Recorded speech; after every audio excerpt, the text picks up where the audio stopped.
chị tia Chi à? Quay chứ.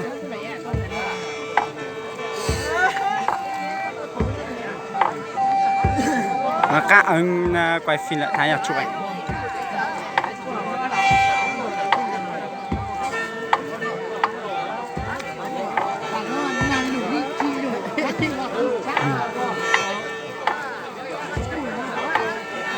Ui, đi ăn luôn đi. cái nó mình mò rồi Đúng rồi. Điều lại ôm tôi lớn chả hám vốn nó các chỗ.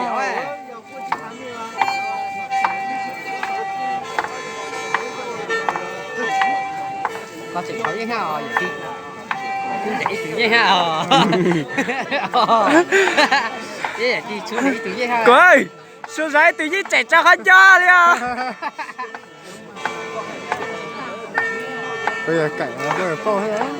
Chạy cái gì vậy cả. hãy coi tôi chạy qua gì đó lo Nó hàng nơi lo rồi cái gì không được to rồi bây giờ có Chạy cái sợ bây giờ nhân tàu lan tuổi tàu chứ là y bao cái hàng lên tàu lăn trốn. có chỉ có cái con tàu chứ lan tuổi lo Nhớ sợ rồi. lại nó sẹo có chỉ sợ chứ là có con nhỏ này có chỉ sợ có con nhỏ cái ha ấy là sẹo làm mà Nhớ sợ đi bao nó cái hàng tàu lăn trốn.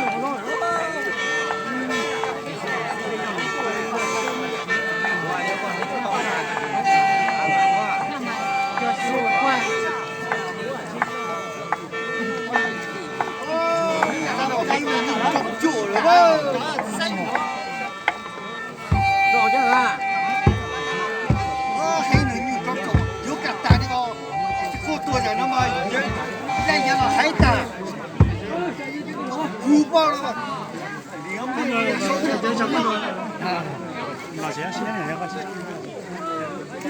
cả tao nghe chính là bao chú trò lên mà chú tôi có nhiều cả chú còn lên nữa có nhiều ăn thì có một thì lúc đi chơi À, chạy trồng á chè. đó đây tặng dưới gì mà